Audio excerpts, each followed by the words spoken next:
ఒక్కసారి కొమ్మూరి గోల్డ్ కి కాల్ చేయండి. తాకట్లో ఉన్న మీ బంగారాన్ని విడిపించి మార్కెట్ ప్రైస్ కి వాళ్ళు కొనుక్కుని మిగతా డబ్బులు మీకు ఇచ్చేస్తారు. బ్రేకింగ్ న్యూస్ చూస్తున్నాం మనం టీవీ స్క్రీన్ పై.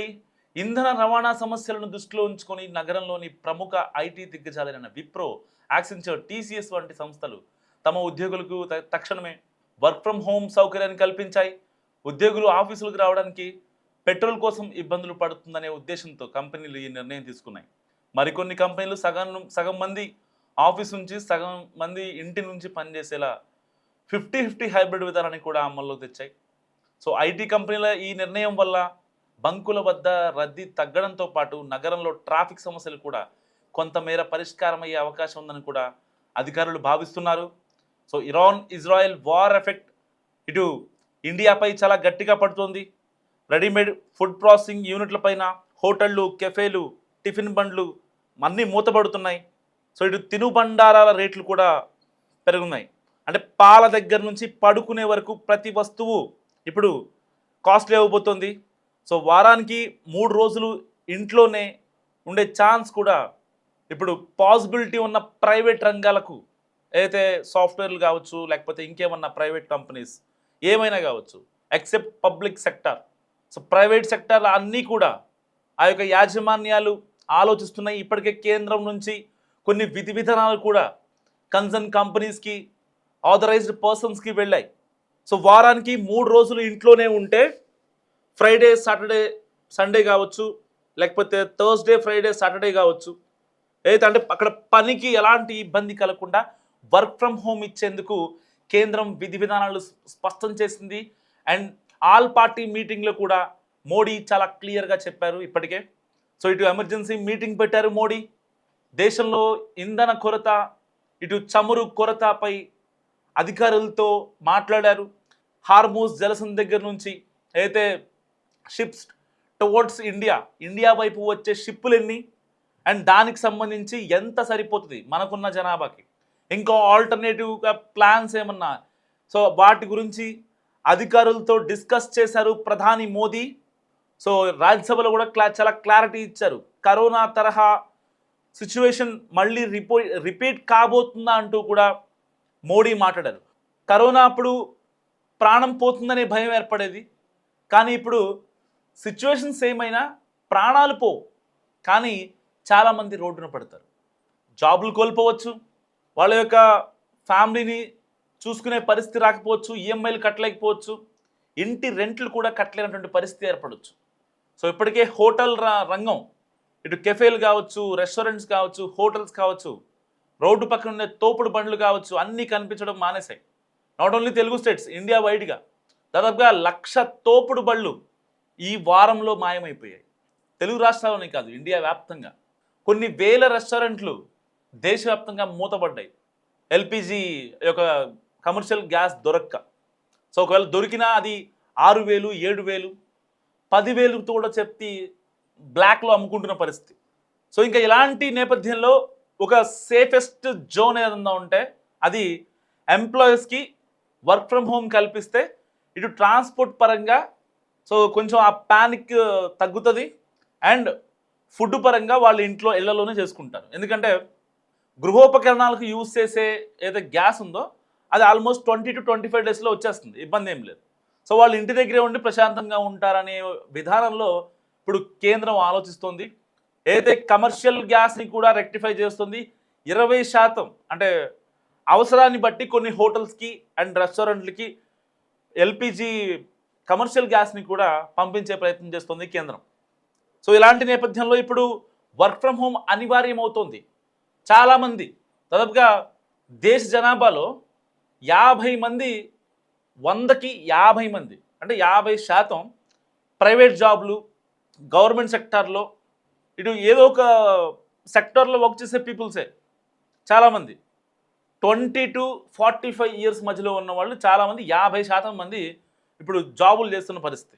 సో అవి మెట్రోపాలిటన్ సిటీస్ కావచ్చు, లేకపోతే మున్సిపాలిటీలు కావచ్చు, చిన్న చిన్న పట్టణాలు కావచ్చు, ఏదో ఒక షాపుల్లోనో కంపెనీల్లో వర్క్ చేసేవాళ్ళు చాలామంది.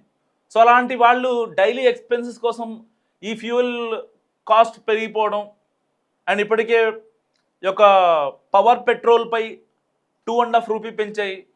ఇటు ఆయిల్ కార్పొరేషన్లు పెట్రోల్ చమురు నిల్వలు ఉన్నప్పటికీ, ఇంధన కొరత లేనప్పటికీ కావాలని వీళ్ళు ఈ యొక్క పెట్రోల్ బంకుల డీలర్లకు క్రెడిట్ నిలిపివేయడంతో చాలా బంకులు మూతపడుతున్నటువంటి పరిస్థితి.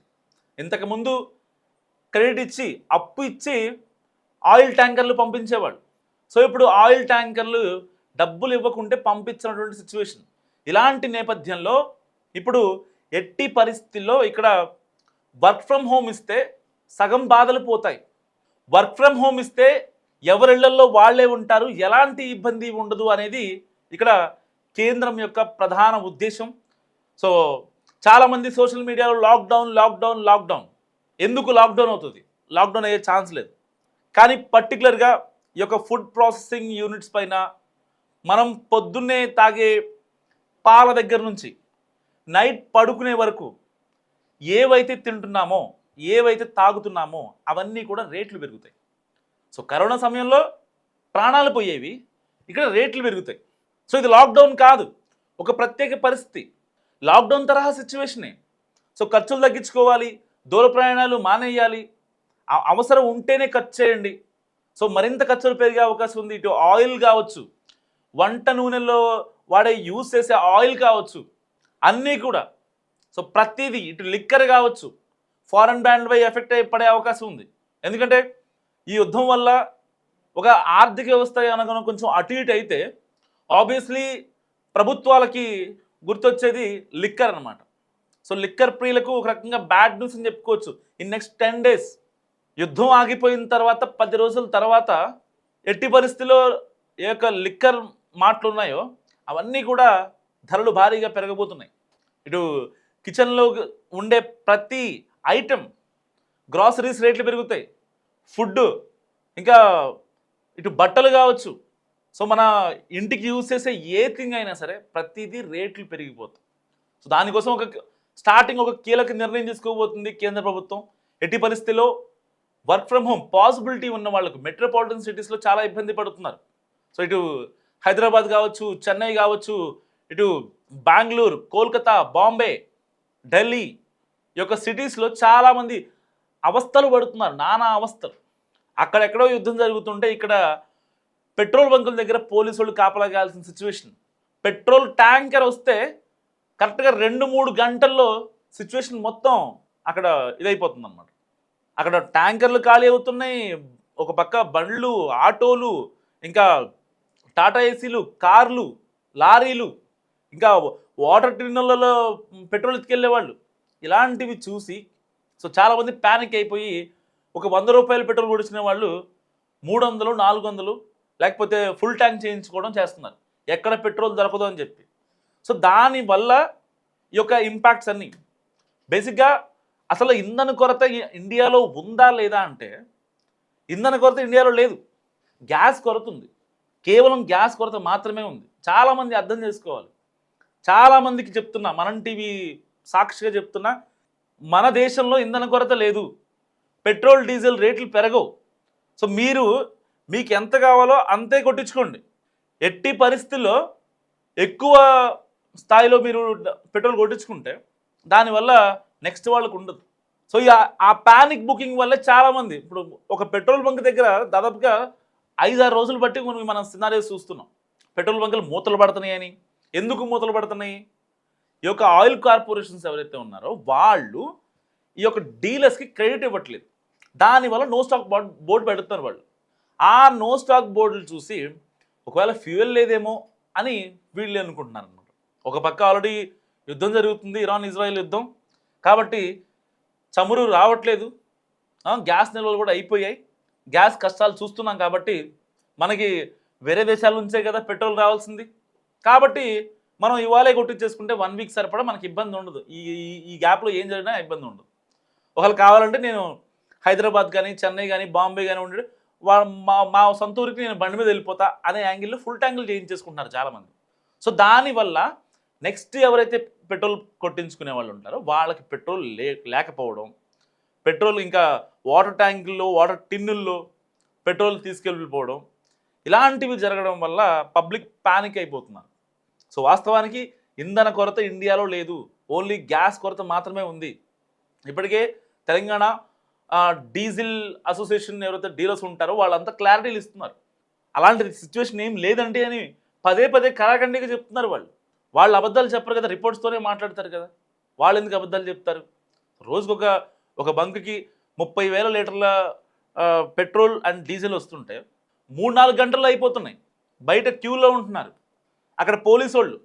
సో ఇలాంటి సిచ్యువేషన్స్ని కొన్నిటిని తగ్గించాలి అంటే వర్క్ ఫ్రమ్ హోమ్ సరైన విధానం అంటూ కేంద్రం ఒక మంచి ఆలోచన తీసుకొచ్చింది. దీనికి సంబంధించి విధి విధానాలు కూడా ఖరారు చేస్తుంది కేంద్రం. సో సగం మందికి కనుక వర్క్ ఫ్రమ్ హోమ్ ఇవ్వగలిగితే మెట్రోపాలిటన్ సిటీస్లో చాలా టెన్షన్ తగ్గుతుంది. అండ్ పెట్రోల్ బంకుల దగ్గర యొక్క అయితే మెట్రోపాలిటన్ సిటీస్లో మెట్రో కారిడార్లలో సగం మంది corporate employees and private employees ఎవరైతే ఉంటారో వాళ్ళు కనుక ఇళ్లలో ఉండగలిగితే మిగతా వాళ్ళు రోడ్ల మీద తిరగచ్చు. సో దానికోసం ఈ యొక్క ఇప్పటికే దాదాపుగా ఎంఎన్సీ కంపెనీల Microsoft, Deloitte, TCS and Cognizant, Accenture, so ఇటు వెల్స్ ఫార్గో ఇలాంటి కంపెనీస్ అన్నీ కూడా వర్క్ ఫ్రమ్ హోమ్ ఇచ్చేస్తున్నాయి. ఎందుకంటే వాళ్ళ ఆఫీసులకు వచ్చే ఫుడ్ రావట్లేదు. పర్టికులర్గా చాలా కార్పొరేట్ కంపెనీస్కి వచ్చే ఆఫీసులకు వచ్చే ఫుడ్ రావట్లేదు గ్యాస్ సంక్షోభం వల్ల. కమర్షియల్ గ్యాసులు లేవు. సో ఇలాంటి నేపథ్యంలో వాళ్ళకి ఆఫీస్కి పిలిచి ఇబ్బంది పెట్టడం కన్నా ఇటు ట్రావెలింగ్ పరంగా ఫుడ్ పోతుంది, ఇటు ట్రావెలింగ్ దగ్గర పెట్రోల్ దొరకట్లేదు. ప్యానిక్ సిచ్యువేషన్తో ప్యానిక్ బుకింగ్స్ అయిపోయి పెట్రోల్ నో స్టాక్ బోర్డులు దర్శనమిస్తున్నాయి పెట్రోల్ బంకుల దగ్గర. సో ఇలాంటి నేపథ్యంలో వర్క్ ఫ్రమ్ హోమ్ కావాలి అని చెప్పి చాలామంది ఎంప్లాయీస్ కూడా అడుగుతున్నటువంటి పరిస్థితి. సో ఇది అర్థం చేసుకున్న కేంద్రం కొన్ని విధి విధానాలను ఖరారు చేసింది. మరికొద్ది గంటల్లో సాఫ్ట్వేర్ కంపెనీలు కావచ్చు, కొన్ని యాక్సెసిబిలిటీ ఉన్న కొన్ని ప్రైవేట్ కంపెనీస్ అన్నిటికీ ఒక గెజెట్ కూడా రిలీజ్ అవ్వబోతుంది కేంద్ర ప్రభుత్వం నుంచి. సో మ్యాక్సిమం అంటే ఏ ఎంప్లాయర్ అయినా వాళ్ళ కింద ఉన్న ఎంప్లాయీస్ని ఇబ్బంది పెట్టాలని ఏ ఎంప్లాయర్ చూడడు. బేసిక్గా వాళ్ళు సేఫ్గా ఉంటేనే మన కంపెనీ బాగుంటుందనే మనసుతో చాలామంది ఎంప్లాయర్స్ ఉంటారు. సో అలాంటి వాళ్ళు ఎవరైతే ఉంటారో ఇప్పుడు వాళ్ళందరూ కూడా వాళ్ళ ఎంప్లాయీస్కి ఒక మెయిల్స్ పెట్టే పరిస్థితి మరికొద్ది గంటల్లో రాబోతుంది. పాసిబిలిటీ ఉన్న వాళ్ళు రావచ్చు, అండ్ పాసిబిలిటీ లేని వాళ్ళు ఇబ్బంది ఏమీ లేదు అనుకున్న వాళ్ళు ఆఫీస్కి వచ్చి హ్యాపీగా వర్క్ చేసుకోవచ్చు. సో ఆడ్ ఈవెన్ సో సరీ బేసి విధానంలో కూడా అమలు చేసే ఛాన్స్ ఉంది. ఏదైతే యాక్సెసిబిలిటీ ఫీజిబిలిటీ లేని ఆర్గనైజేషన్స్లో. సో ఏదేమైనప్పటికీ వర్క్ ఫ్రమ్ హోమ్ కావాలా వద్దా, ఇంకేమన్నా కంపెనీలకి వర్క్ ఫ్రమ్ హోమ్ కావాలి అంటే ఎవరైనా పర్టికులర్గా స్పెసిఫిక్గా మెన్షన్ చేయాలి అనుకుంటే మీ అభిప్రాయాన్ని కామెంట్ రూపంలో చెప్పండి. సో మీ అభిప్రాయం ద్వారా ప్రభుత్వానికి వెళితే మీకు కూడా వర్క్ ఫ్రమ్ హోమ్ ఛాన్స్ ఇచ్చే అవకాశం ఉంది. ఎందుకంటే ఇరాన్-ఇజ్రాయెల్ యుద్ధం ఇప్పట్లో ఆగేలా లేదు, ఇంకా చాలా టైం పడుతుంది. మరి ఇలాంటి నేపథ్యంలో వర్క్ ఫ్రమ్ హోమ్ ఎవరెవరికి కావాలి ఏంటి, మస్ట్గా మీ అభిప్రాయాన్ని కూడా కామెంట్ చేసే ప్రయత్నం చేయండి.